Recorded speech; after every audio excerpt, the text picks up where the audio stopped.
channel. Today I'm bringing you a budget Altergeist deck profile. So my previous build that I done was extremely expensive in terms of playing 3 Extrav, 3 Impermanence, 2 Dragoon, Verti Anaconda, access code talker and stuff. So I decided to bring the deck back down to the ground and make an extremely budget version of the deck. So I'll dive right into it and explain my reasons why I picked all these cards. So the most standard thing, and what every player that's ever played Altergeist can guess, is the ratios of the Altergeist monsters. 3 Faker, 3 Meliseek, 3 Marionetta, 2 Silk and 1 Kinkiri. This will not change unless Pukri comes in and absolutely destroys the ratios, but this is the bog standard Altergeist lineup. So now on to the most expensive card in the deck. I play 3 Ash Blossoms. I'm playing 3 Ash Blossoms because it's been reprinted countless times and stuff. And lots of people bought Duel Devastator, I think it was, or the Salmon Great Structure decks. So mostly everyone will have these. Currently, when looking on eBay while I was doing the research for this actual deck, the common ones of these are £4 on eBay. So that's not bad. Like previously when I played this deck, this was about £80. So you are getting it a lot cheaper. So 3 Ash Blossoms. Then I play 2 Effect Veilers. So this is basically to make up for Impermanence not being in the deck. But these are like a quid, I think it was £1.15 in common when I checked them earlier on. So I think you do need to have a wee bit more hand traps, especially in this current meta. So if you can't get Imperms or don't own Imperms, Effect Veil is just as good. It's just the fact that I think Imperm has a bigger thing because it can trigger Faker. So this, I'll say that now, do not click off this video just because I'm going to show you these. I do have reasonings behind it. We play 3 Pot of Desires. You can pick up the common ones for about £1.50. So the reason why I play Pot of Desires, if you're struggling with the Banish 10 thing and you're worried about that, then I would tell you to play 1 Spellbook of Secrets and 2 Spellbook of Knowledge if you're worried about the Banish effect. But my first top with this deck was with Pot of Desires, and the theory behind it is you can use Knowledge to get things off the board, like to trigger your Meliseek and whatnot. But there is some hands that you do brick on that is just a Kinkiri, not Kinkiri, sorry, Silkadus or a Marionetta. And if you have the Marionetta in the on the field and you set Protocol, then if you get rid of the Marionetta and you don't have a Faker in hand, you're not going to get the negation with the Protocol. And also with Silkadus. It used to be good with Silkadus because you would send it with the Knowledge and then you bring it back with the Manifestation. But now we have Almirage. Almirage is only about £1 by the way. So we have Almirage to send the Silkadus in, and that way we still have a body on board. So it's that's the reason why I didn't want to play the Spellbook of Knowledge thing. And I feel like we just get more from actually having the Desires.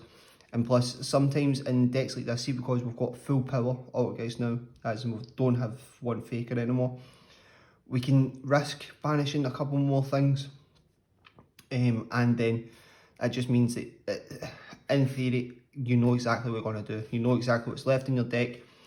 It makes it a more cleaner duel in terms of what you need to do or what resources that you have. So I would say play 3 Pot of Desires. If you want, cut it down to 2 and play an Upstart Goblin or something like that. But we do also play 2 Pot Dualities just for that extra dig, you know, because it is very trap heavy. We do have such a small monster lineup, so it is good to just dig and pick out what you want. So that is the reason why we play 2 Pot Dualities. Another thing that you could probably do is play 2 Desires, 1 1 for 1, one Upstart Goblin and one Pot of Duality. But for me, it's just, I would rather just get it over and done with in terms of having these pieces and I know what I'm doing. I'm not giving my opponent any advantage. I'm not losing any advantage with the 1-for-1 by having to discard a monster or drawing into it and not having any monsters, or having to give up a hand trap to be able to get a melee seek and stuff for it just to get ashed. So that's the reason why I play these draw cards. Then we play 2 Super Poly. So this is the most busted card ever. Like, you'll see it throughout the years. Everyone has always said this about this card. And the fact that the meta now has Dragoon is a big thing for rogue decks to try and combat against Dragoons outside of playing like Kaijus and stuff like that. Super Poly, in a way, the negate monsters, or the Dragoon and the Verti Anaconda to give yourself a big beefy monster, and then just start comboing off with your Altergeist cards and getting your engines going, or just flipping up your floodgates and stuff as well. So I would say play 2 Super Poly. Then for the Altergeist trap cards, we play 2 Protocol, 2 Manifestation, and 3 Spoofing. So previously it would have been, when I played it years ago, it would have been the 2 Protocol and the 1 Manifestation because of the Faker. But I think now, since Faker got limited, every Altergeist player that's really like stuck with the deck has really noticed how like powerful Manifestation is, and the fact that when you have a Manifestation in the grave, the Protocol in the grave, and you can't get your Silk out, you can banish this to add this back to your hand.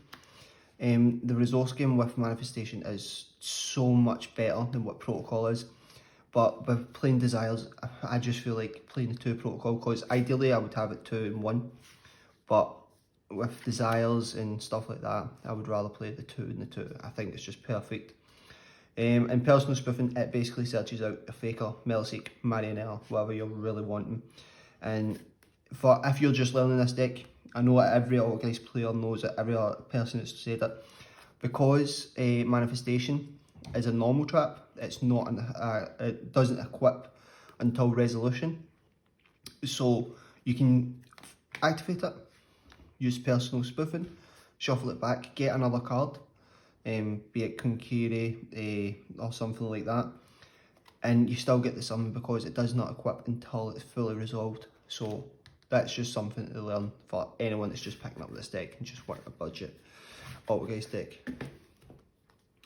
Then we play 2 Ice Dragon Prisons. So currently these are £1.30 on eBay now. So this is basically the perfect out to non-targeting monsters, such as Dragoon and things like that. So if you can bait out the Dragoon with any effect, be it bringing out your Faker or something like that, you can flip this up, bring back their Dark Magician, and then banish the 2 of them. So that way, that you know they're not going to get a second Dragoon out with Magical Ice Fusion and stuff like that. Or it can just, it's a really good card versus Salamangreat because the entire deck is Cyberus and stuff like that. So I would definitely test these out. Torrential Tribute, with big heavy combo decks like Adamantipator's and stuff like that, Torrential Tribute at the right time is just an absolute blowout, and they can only end on like at best an IP Masquerena with a Block Dragon. So basically they're going to be able to really power up their turns next, but you should hopefully draw into more answers and have more of an established board after this card resolves. So we'll play 2 Torrential Tributes, and then I play Trap Tricks. So it's basically the 3rd copy of these 2 cards. I just felt like deck thinning and just having the option to either have the Torrential Tribute or a way to actually get Dragoon off the board it just seemed a lot smoother and nicer. So that's why I played the 1 Trap Tricks. Then I play 2 Crackdown and 1 Imperial Order, and 3 Solemn Strikes. So Solemn Strike is currently £2 a piece in a common rarity. We play Crackdown. It's just been reprinted in the Megatons, so these are actually sitting quite low now. And 1 Imperial Order. So basically stop traps. So if your opponent this is extremely good against Guru, for the simple fact is it stops their hidden city, it stops them just activating a Red Eyes Fusion or the, I think it's Red Eyes Insight. It's really good against that. Crackdown, just steal the monsters if it's combo decks or just control decks. Crackdown the perfect, like the monster at the right time can really hurt a lot of decks. So I really like Crackdown as a budget option. Now, actually this is a weird video because I have actually got a side deck for you. So I'll just get into the side deck just now. So I play 3 Ghost Reaper and Winter Cherries. So the reason why I like Ghost Reaper and Winter Cherries is because if you're playing budget and you can, like, you're getting extra packs and stuff like that, you can adjust to your locals and actually see what your locals are playing. So in the side deck, I've just literally flung something in for heroes, some random BA, things like that. Just anything that goes with your local meta, be it Salmon Great, it's like throw in a Sunlight Wolf, things like that. It is really a really good budget card, and if you opened a tin and got Dragoons, this can really hurt because they don't have the end wind condition card and Dragoons and stuff like that. Or if you're playing against Needle Fiber decks, called the Needle Fiber, is extremely powerful, and it's only from Duel Devastator. You can get the alternative art ones for like £1. So I really do like Ghost Reaper. And also from Duel Devastator, you can pick up for £1 is Inspector Border. So against combo heavy decks, really against stun decks, it can really hurt having the Inspector Border because he's just Inspector Border and he's extremely good. He's such an annoying card. With Master Rule 5, he has seen a decline in play, and that means people can just go into more things without having to rely on the extra deck zone. But Inspector Border is such a good card. So that is the only monsters in the side deck. Then we play 2 Mystic Mine, 2 Secret Village, and then 1 Metaverse. So you all know these we're going to see Mystic Mine at some point in this deck profile.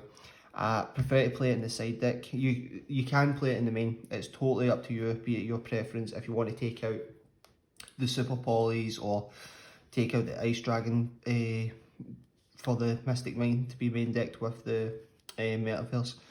But I feel like having it in the side deck is a little better, because if your opponent thinks that you don't actually play the Mystic Mine, then when you start, they don't really put in the correct back row removal and stuff like that, then it can really hurt them. Or the spellbook, Secret Village of Spellcasters, can really hinder a lot of decks because they rely heavily on spells. So I think that doesn't need any more explanations. And then the last 2 cards is 2 Heavy Storm Dusters and 2 Waking the Dragons. With Lightning Storm being a thing, you know, people playing Twin Twisters and stuff like that, Waking the Dragon can actually like sneakily get you extra wins, just because people don't expect it and stuff like that, and they just think blow up the back row, it's absolutely fine. Then you just go Waking the Dragon and they're like, shit, what am I going to be put up against? Then the Heavy Storm Duster versus like control decks and stuff like that, and it's searchable off of the trap tricks that's in the deck, and so is Waking the Dragon. So it can be quite good. I can't really think about the interaction with trap tricks and Waking the Dragon, because if they go Lightning Storm and you chain trap tricks, if you put this and then put this down, does it then destroy, then trigger? So that could be one to actually look up. I've just actually thought of that. Somebody else has probably already thought about it, and it's just actually clicked onto me. So that may be something to look in for the future. If you know, please feel free to let down in the comment section below, because I'm actually quite interested. So extra deck, we'll just go into the main ones. 3 Hex there, 1 Prime Banshee, 1 Link Rebo, 1 Almirage, and probably Ultimate Falcon is the main card of the deck in terms of using Waking the Dragon. This is extremely generic and everybody will play it. The only thing that really people take out is the Ultimate Falcon and the Prime Banshee, because with Extravagance there's better suited places. So that may be something to look at. And then we'll go into just random generic things. An Era, the Water Charmer, a Hieta, just depending on your locals. Yeah, if you've got a Link 4, you can put Era with the Meliseek and stuff, and then just Link Climb, bring back their Needle Fiber, and go into whatever you want. Hieta is the exact same. If they've got Ash Blossom, you've got a free Link free. There's nothing really to explain about these cards. These are literally just filler cards, so it's just honestly your preference and what you want to put into the deck. As I always say, if you're just getting into it, you're only on your local scene and stuff like that, just look at the decks around you and then try and combat them, and then you start progressing into going against harder and bigger decks, stuff like that. Then we've got Super Poly targets and Dragus Depelio, Starving Venom, Fusion Dragon and Mud Dragon of the Swamp. So these are really cheap. You can get this in a common, you can get this in a common, and you can get this in the alternative art or the original, I can never remember. I think that's a super. But it was only like £1.30, 35 or something. So these are just your Super Poly targets. They're extremely generic. This one for your vet, if they've got Veti Anaconda and Dragoon, you can just take this out. If you wanted, you can go into Dragus Depelio, whatever one you think suits the actual match, then just go with these ones. And then finally, just whatever cherry targets you want. That's it. You can throw a Dante in for if you've got loads of BA players. I'm thinking about doing a ban list prediction, and I think Tour Guide's going to come back, and I think Seer and Graph are going to go free, so you might see a lot of BA players, and if you can banish their Dantes, it's GG, like simply GG. Bills was just absolutely random, and then you've got Masked Hero Darkler.